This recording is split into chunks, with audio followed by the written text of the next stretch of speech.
नमस्कार, मी श्वेता. तुम्ही पाहताय न्यूज 18 लोकमत. सकाळचे 9 वाजता आहेत. महत्त्वाच्या घडामोडी आपण पाहणार आहोत आणि सुरुवातीला बातमी. उद्धव ठाकरेंच्या राजीनाम्यानंतर आज एकनाथ शिंदे गटाची महत्त्वाची बैठक होते. गोव्यातल्या ताज रेसिडेन्सी हॉटेलमध्ये ही बैठक होणार आहे आणि या बैठकीमध्ये काय निर्णय घेतला जाणार याची सगळ्यांनाच उत्सुकता आहे. आणि या बैठकीनंतर शिंदे गट आज मुंबईमध्ये येण्याची शक्यता, भाजपसोबत सत्ता स्थापनेचा दावा आणि खाते वाटप यावरती या बैठकीमध्ये चर्चा होण्याची शक्यता आहे. महत्त्वाची बैठक गोव्यातल्या ताज रेसिडेन्सी या हॉटेलमध्ये आज सकाळी 9 वाजता शिंदे गटाच्या बैठकीचं आयोजन आणि आजच्या बैठकीमध्ये पुढची रणनीती ठरवली जाईल. सत्ता स्थापनेसंदर्भात शिंदे गट नेमकी काय भूमिका घेणार, भाजपसोबत जाणार का आणखी काय निर्णय घेणार, शिंदे गटात सुद्धा आता हालचालींना वेग आलेला आहे. आज 9 वाजता आता ही बैठक सुरू होईल आणि या बैठकीमध्ये काय निर्णय घेतला जातो शिंदे गटाकडून याची उत्सुकता संपूर्ण महाराष्ट्राला आहे. याच संदर्भात शिंदे गटातले आमदार दीपक केसरकर यांच्याशी थोड्या वेळापूर्वी आम्ही फोनवरून संपर्क साधला होता. ते काय म्हणाले ते ऐकूयात. बाळासाहेबांच्या मुलाला काल पाडलं याचं दुःख मनात आहे का? 100% आम्ही कुठे जल्लोष सादर केला? एक व्हिडिओ दाखवा, एक ठिकाणी आम्ही काही केलेलं दाखवा. आम्ही राजकारणातून निवृत्त होऊ काही असं नाही होत. ही वस्तुस्थिती नाही आहे आणि उद्धव साहेबांच्या बाबतीत तर कधीच नाही करणार. आम्ही शिवसेनेपासून कधीही लांब गेलेलो नाही. आम्ही अजूनही शिवसेना मानतो आणि बाळासाहेबांच्या विचारावर चालतो. ही लढाई करताना कुठेतरी उद्धव साहेब त्याच्यामध्ये गुंतावले अशा भावनेतून विरोधी लोकांनी केलेला हा कट आहे. जसं मी बोलताना अनेक वेळेला वेगवेगळ्या स्टेटमेंट केल्याबद्दल, जसं मी राऊत साहेबांच्या बद्दल बोललो, तोच प्रकार जर समोरून सुद्धा चालू झाला, मॅडम आम्ही कसं ह्याच्यावर हे करणार? आम्ही सुद्धा आमच्या भावना गुंतलेल्या आहेत ना तिथं. काल ज्या प्रकारे ते आमचं उद्दिष्ट काय, आमची लढाई 100% उद्धव साहेबांची नव्हती, परंतु दुसऱ्या पक्षांची लढाई करत असताना त्याच्यामध्ये आपल्या नेत्याबरोबर इनडायरेक्टली का होईना आपले कुठेतरी संघर्ष झाला. ही भावना प्रत्येकाच्या मनामध्ये. त्याच्यामुळे कालचा त्यांचा निर्णय झाल्यानंतर सगळेजण खरोखर आम्ही तोंडावर सांगतो असं नाही, मनापासून दुःखी आहोत की आम्हाला आम्ही सेलिब्रेशनच्या मूडमध्ये नाही, परंतु त्याचबरोबर पुढचं सगळं होत असताना चांगल्या तऱ्हेने घडावं. मॅडम बघा, मी आमचे 50 आमदार आहेत, सगळे मॅच्युअर्ड आहेत, तरी पण मी एकटाच का बोलतो? बोलता बोलता एखादी गोष्ट सुद्धा अशी तोंडातून निघून जाता कामा नये ज्याच्यातून समोरच्याची मनं दुखवते. ही आमची भावना आहे. तर दीपक केसरकर हे सध्या गोव्यामध्ये आहेत एकनाथ शिंदे गटासोबत आणि त्यांनी दिलेली न्यूज 18 लोकमतला ही प्रतिक्रिया. त्यामुळे उद्धव ठाकरे यांनी मुख्यमंत्रीपदाचा राजीनामा दिला या गोष्टीवरून आम्ही आनंदी तर नक्कीच नाही अशी प्रतिक्रिया त्यांनी दिलेली आहे. आता आपण थेट गोव्यातल्या पणजीमध्ये जाणार आहोत, जिथे शिंदे गट आणि संपूर्ण आमदार तिथे आहेत. ज्ञानेश्वर साळोखे आमचे प्रतिनिधी तिथून आपल्यासोबत आहेत. ज्ञानेश्वर, कधीपर्यंत शिंदे गट मुंबईमध्ये येऊ शकतो? श्रोता, खरं तर शिंदे गट कालच गुवाहाटीवरून गोव्यामध्ये दाखल झाला आणि त्यानंतरच उद्धव ठाकरे यांनी राजीनामा दिल्याची बातमी शिंदे गटाला समजली. त्यानंतर शिंदे गट आता सत्ता स्थापनेचा दावा करू शकते. मात्र तत्पूर्वीची जी व्यूहरचना आहे ती कशा पद्धतीने असेल या संदर्भात शिंदे गटाची आज महत्वाची बैठक असणार आहे. कारण शिंदे गट भाजपसोबत जाणार आहे आणि भाजपसोबत जाताना नेमक्या काय शिंदे गटाच्या भूमिका आहेत किंवा जागा वाटपाचा काय फॉर्म्युला आहे याच्यावरती एकंदरीतच चर्चा होण्याची शक्यता या ठिकाणी या बैठकीमध्ये निर्माण झालेली आहे. तर दुसऱ्या बाजूला कॉमन मिनिमम प्रोग्राम जो महाविकास आघाडीनं 3 पक्ष एकत्र आल्यानंतर राबवला होता, तशाच पद्धतीनं या ठिकाणी या भाजप आणि शिंदे गट हे राबवणार का हे सुद्धा पाहणं महत्वाचं असणार आहे. आणि त्या दृष्टीने सुद्धा या बैठकीमध्ये चर्चा होण्याची शक्यता नाकारता येत नाही. प्रामुख्याने अनेक पर्याय आहेत ते सध्या आता शिंदे गट आणि भाजपच्या समोर उभे आहेत. मात्र त्यापैकी कोणता पर्याय स्वीकारायचा आणि कशा पद्धतीनं पुढे सत्ता स्थापन करायची याची एकूणच या बैठकीमध्ये सारांसार चर्चा होणार आहे आणि त्यातूनच हे ते पुढचं पाऊल उचललं जाणार आहे. खरं तर आता चित्र स्पष्ट आहे की शिंदे गट आणि भाजप हे दोघे मिळूनच आहे ते सत्ता स्थापनेचा दावा करणार आहेत. मात्र एकूणच हा सगळा सत्ता स्थापनेचा दावा करत असताना जागा वाटपाचा फॉर्म्युला यामध्ये सगळ्यात महत्वाचा असणार आहे. त्यामुळे शिंदे गटाकडून आता भाजपकडे नेमकी कोणती मागणी केली जाते आणि या आजच्या बैठकीमध्ये या मागणीवरती काय शिक्कामोर्तब होतं याकडे आता संपूर्ण महाराष्ट्राचं लक्ष लागून राहिलेलं आहे आणि या सगळ्या घडामोडी आता गोव्यामध्ये होत आहेत. सकाळपासूनच आहे ते एकनाथ शिंदे आणि इतर जे आमदार आहेत ते भाजपच्या संपर्कात असल्याची माहिती मिळते आणि त्यातूनच जो जागा वाटपाचा फॉर्म्युला ठरेल तो या बैठकीमध्ये एकनाथ शिंदे सगळ्यांच्या समोर मांडण्याची शक्यता आहे आणि त्यातूनच त्याच्यावरती शिक्कामोर्तब होऊन पुढे हे सगळे आहेत ते सत्ता स्थापनेचा दावा करू शकतात.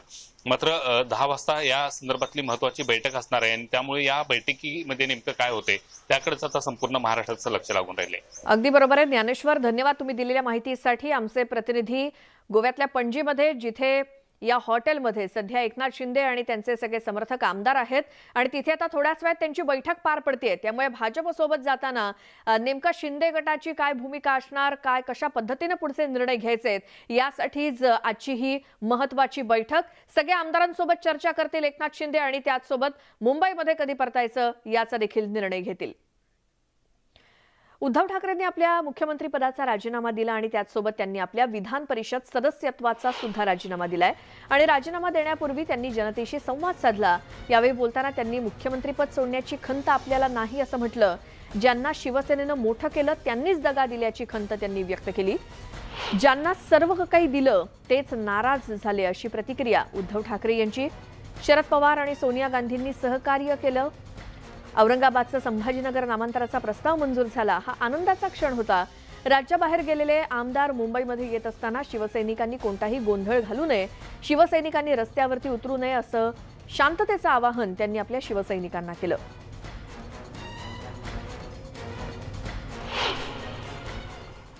मुख्यमंत्रीपदाचा आज राजीनामा देतोय. त्याचप्रमाणे मी माझ्या विधान परिषद सदस्यत्वाचा सुद्धा राजीनामा देतो आहे. कारण मी पुन्हा येईन असं बोललोच नव्हतो, तरी सुद्धा मी आलो होतो. जिथे मला जायचंच नव्हतं तिकडे मी गेलो होतो. आता मी आहे तो तुमचा आहे, तुमच्या सोबत आहे. की ज्यांना शिवसेनेने राजकीय जन्म दिला, शिवसेना प्रमुखांनी मोठं केलं, साऱ्या शिवसैनिकांनी त्यांना मोठं केलं, त्या शिवसेना प्रमुखांच्या पुत्राला मुख्यमंत्री पदावरून खाली खेचण्याचं पुण्य यांच्या पदरात जर पडत असेल तर ते पुण्य त्यांच्या पदरात पडू द्या. मग त्यांच्या पदरात पुण्य पडत असेल तर यांच्यावरती विश्वास ठेवला हे पाप माझं आहे, हे पाप माझं आहे. आणि ते पाप, त्या पापाची फळं ही अशी भोगावी लागत असतील तर त्याच्यात त्यांचा काय दोष आहे. पण उद्या ते अभिमानाने सांगतील की बघा शिवसेना प्रमुखांनी आम्हाला इथपर्यंत आणलं, पण आम्ही शिवसेना प्रमुखांच्या पुत्राला खाली उतरवला की नाही, हे पुण्य घेऊन ते छाती पुढे काढून गावागावात फिरतील. तर उद्धव ठाकरेंनी मुख्यमंत्री पदाचा राजीनामा दिल्यानंतर शिवसैनिकांमध्ये एक प्रकारे संतापाची लाट आहे. जळगावमध्ये राज्यातील शिवसैनिकांना अश्रू अनावर झाले. गुलाबराव पाटील यांनी अशा प्रकारे बंडखोरी करायला नको होती अशी भावना या शिवसैनिकांनी व्यक्त केली.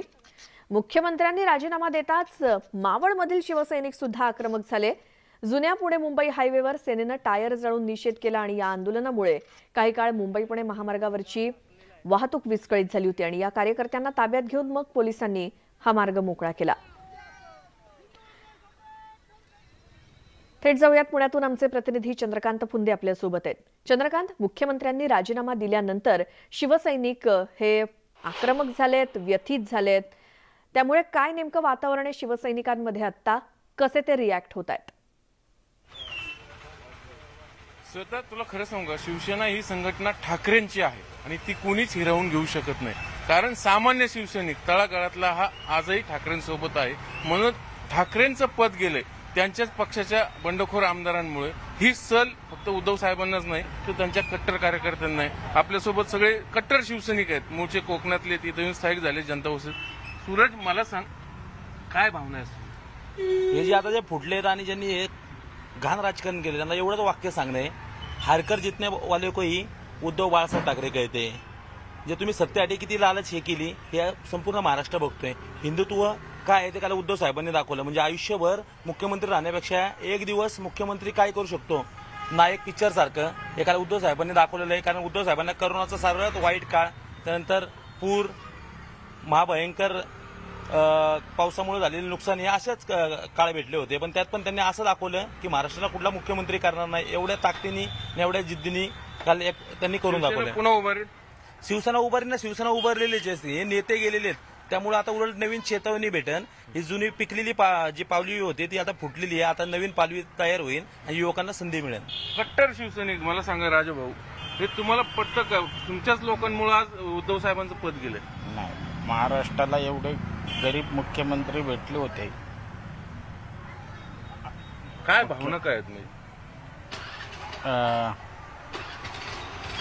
काय बोलणंच सुचत नाही. म्हणजे एवढं ते दुखवलेलं आहे. राजभाऊ, काय सांगशील? तू नव्या पिढीचं शिवसैनिक आहे, शिलेदार आहेस. आजच्या ह्याच्यामध्ये साधं ग्रामपंचायत सदस्यपद सोडायचं म्हणलं तरी कोण तयार होत नाही. पण आपल्या उद्धव साहेबांनी यांच्यासाठी, शिवसैनिकांसाठी आहे ना, मुख्यमंत्रीपद सोडलं. ही खूप मोठी गोष्ट आहे.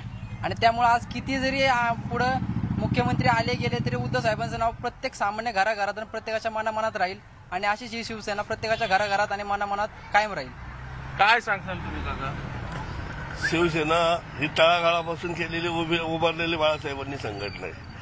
हे मंत्री जे तयार झालेले आहेत ते त्यांनीच तयार केलेले आहेत. जे घरभेदी असतात, घाण राजकारणाचे जे घरभेदी आहेत, हे आत्ताचे आमदार ज्यांना बाळासाहेबांनी किंवा शिवसेनेने मोठे केले, तेच आज उद्धव साहेबांच्या पाठीत खंजीर खोपसून बाजूला झालेत.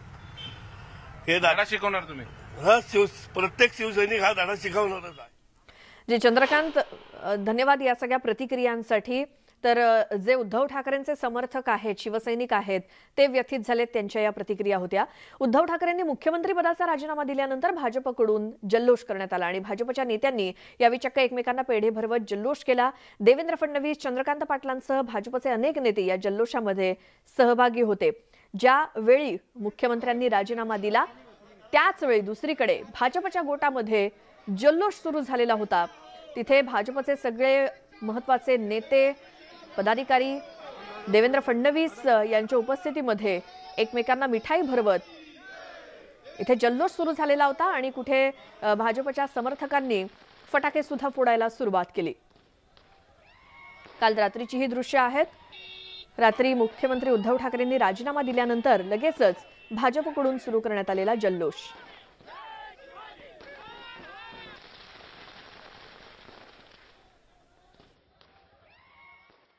हा ऐतिहासिक विजय आहे.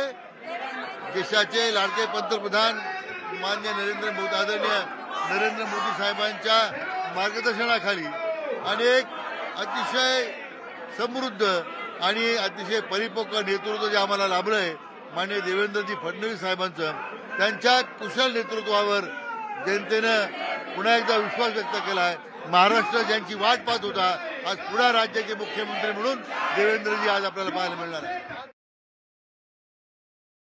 स्वर्गीय हिंदू हृदय सम्राट बाला साहेब ठाकरे जी के विचारों में तैयार हुए एक नाथ शिंदे जी है. उन्होंने बाला साहब की शिवसेना को बचाया है. जो कांग्रेस और राष्ट्रवादी के साथ जाके उद्धव जी खत्म कर रहे थे, वही शिवसेना को एक नाथ शिंदे जी ने बचाया है. और अभी आगे शिवसेना को आगे जाने का काम ये एक नाथ शिंदे जी जरूर करेंगे, इतना मेरा विश्वास है. निवडणूक लढवल्या, भारतीय जनता पक्षाच्या बाजूला सारून जी युती झाली म्हणजे आघाडी, त्या आघाडी झाले त्या दिवसापासून यांची उतरती कला लागेल हे सगळ्यांना माहित होतं आणि आज तो क्षण आला. प्रश्न असे, कोणाच्या आयुष्यामध्ये वाईट दिवस यावे ही वाईट गोष्ट असते, परंतु चुकीच्या गोष्टी केल्या की त्याचे परिणाम भोगावे लागतात. तिन्ही टेन्शन मावळलेले आहेत.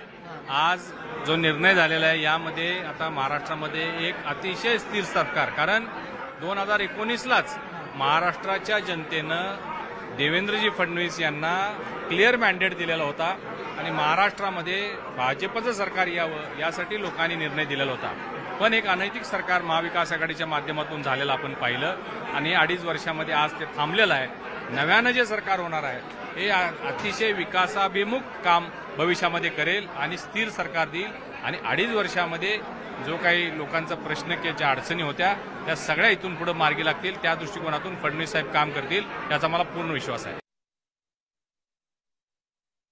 2019 साली जो अनैसर्गिक मार्गानं स्थापन झालेलं सरकार हे खरं म्हणजे 2.5 वर्ष सुद्धा फार काळ टिकलं. हे खरं म्हणजे कुठल्याही पद्धतीमध्ये लोकशाहीचे सगळे निकष डावलून हे सरकार स्थापन झालं होतं। आज आम्हा सर्वांना इतका आनंद झालेला आहे की 2019ला महाराष्ट्रामधल्या जनतेनं जो मॅन्डेट दिला होता त्याचा हा विजय आहे। माननीय पंतप्रधान नरेंद्र मोदीजींचं अभिनंदन करतो, अमित शाह साहेबांचं अभिनंदन करतो।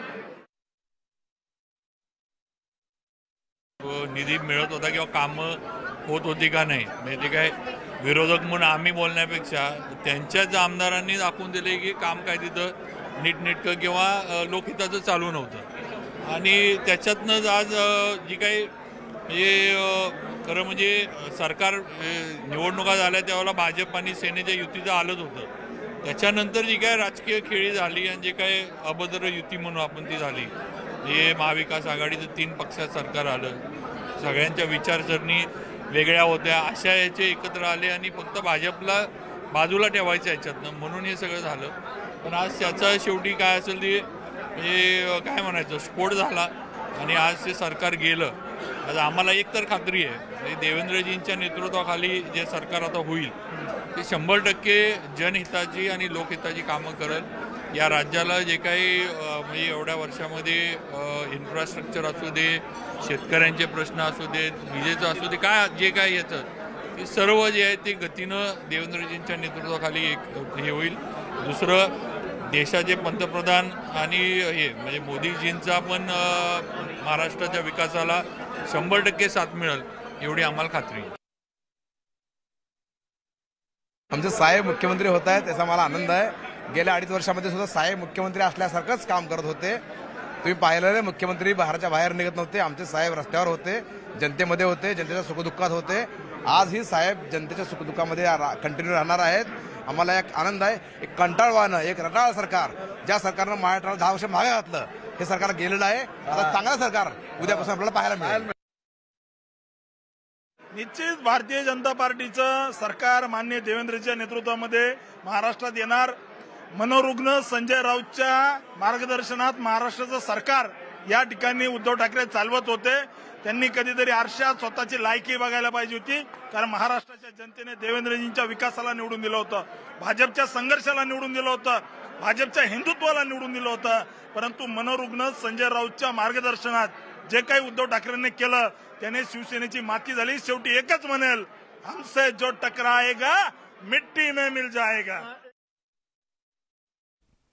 तर महाराष्ट्रात सरकार स्थापन करण्यासाठी भाजपच्या हालचाली सुरू आहेत। अशातच भाजप आणि एकनाथ शिंदे गटामध्ये संभाव्य मंत्रिमंडळाबाबत चर्चा झाल्याची माहिती समोर आली आहे। यामध्ये भाजपच्या कोट्यात 18 कॅबिनेट आणि 10 राज्यमंत्री पदांसह 28 मंत्री असणार आहेत, तर शिंदे गटाला 6 कॅबिनेट आणि 6 राज्यमंत्री पद देण्यात येणार असल्याची माहिती सूत्रांकडून मिळाली आहे। देवेंद्र फडणवीस मुख्यमंत्री तर एकनाथ शिंदे उपमुख्यमंत्री असतील अशी माहिती समोर आली आहे। संभाव्य मंत्रिमंडळ नेमकं कसं असेल यावरती एक नजर टाकूयात ग्राफिक्सच्या माध्यमातून। भाजप आणि शिंदे गट यांचं मिळून सरकार स्थापन झाल्यास संभाव्य मंत्रिमंडळ हे असं असेल, देवेंद्र फडणवीस मुख्यमंत्री असतील तर एकनाथ शिंदे हे नव्या सरकारमध्ये उपमुख्यमंत्री असतील। त्यानंतर मंत्रिपदाचे चेहरे काय, तर कॅबिनेट मंत्रिपदी चंद्रकांत पाटील, सुधीर मुनगंटीवार, गिरीश महाजन, आशिष शेलार हे चेहरे असतील। आणखीन कॅबिनेट मंत्रिपदी प्रवीण दरेकर, प्रसाद लाड, मंगल प्रभात लोढा, चंद्रशेखर बावनकुळे यांची वर्णी लागण्याची शक्यता। तर गुलाबराव पाटील, उदय सामंत, दादा भुसे, अब्दुल सत्तार हे शिंदे गटातले कॅबिनेट मंत्रिपदी असू शकतात। संजय राठोड, शंभूराज देसाई, बच्चू कडू आणि दीपक केसरकर हे शिंदे गटातले कॅबिनेट मंत्रिपदी। तर राज्यमंत्रीपदी नितेश राणे, प्रशांत ठाकूर, मदन येरावार, गोपीचंद पडळकर यांची भाजपच्या कोट्यातून वर्णी लागू शकते।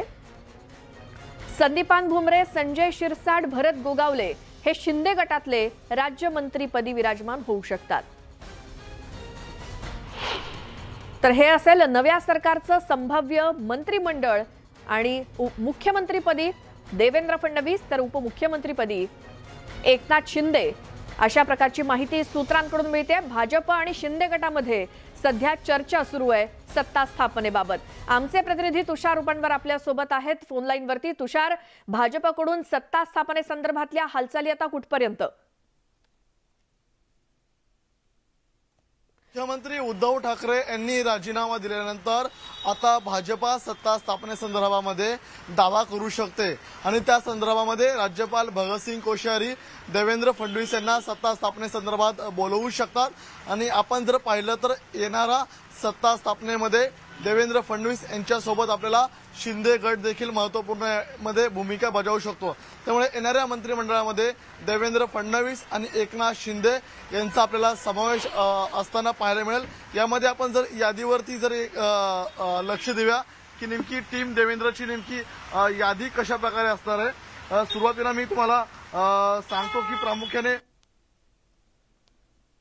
प्रामुख्याने देवेंद्र फडणवीस गटामधील स्वतः देवेंद्र फडणवीस हे मुख्यमंत्री असतील तर उपमुख्यमंत्री हे पद एकनाथ शिंदे यांच्या वाट्याला जाऊ शकतं। त्याचप्रमाणे देवेंद्र फडणवीस यांच्यामधून चंद्रकांत पाटील, सुधीर मुनगंटीवार, गिरीश महाजन, आशिष शेलार, प्रवीण दरेकर, बावनकुळे, सोलापूरमधून विजय देशमुख किंवा सुभाष देशमुख यांच्यापैकी एकाची वर्णी लागू शकते।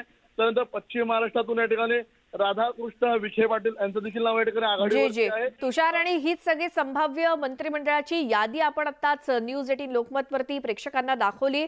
सूत्रांकडून जी माहिती मिळते त्यावरून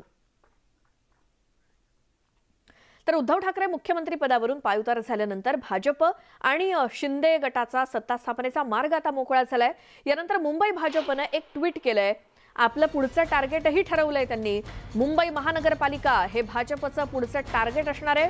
मुंबई महानगरपालिकेच्या निवडणुका आता काही महिन्यांवरती येऊन ठेपलेल्या असताना राज्याच्या सत्ता संघर्षात भाजपनं बाजी मारल्यानंतर आता भाजपनं मुंबई महानगरपालिकेकडे आपलं लक्ष वळवलंय।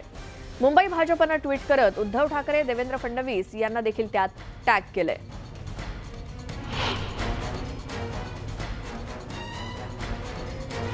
मुंबई भाजपकडून करण्यात आलेलं ट्विट, ये तो झाकी है, मुंबई महापालिका अभी बाकी है, अशा प्रकारचं ट्विट मुंबई भाजपकडून। म्हणजेच आता राज्य सरकारनंतर आता भाजप मुंबई महानगरपालिकेकडे आपला मोर्चा वळवणार असं दिसतंय।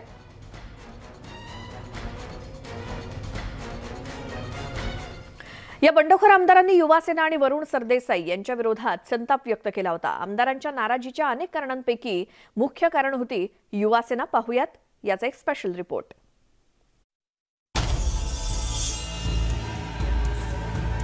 युवा सेनेच्या वाढत्या हस्तक्षेपामुळे आमदार चांगलेच हैराण झाले होते। विधानसभा क्षेत्रात आमदारांपेक्षा युवा सेना वरचढ होत होती। त्याचं कारणही तसंच होतं। वरुण सरदेसाई हे युवा सेनेचे नेते आदित्य ठाकरेंचे नातेवाईक आहेत। आदित्य ठाकरेंचे निकटवर्तीय असलेले सरदेसाई कमी वेळातच शिवसेनेमध्ये नावारूपाला आले।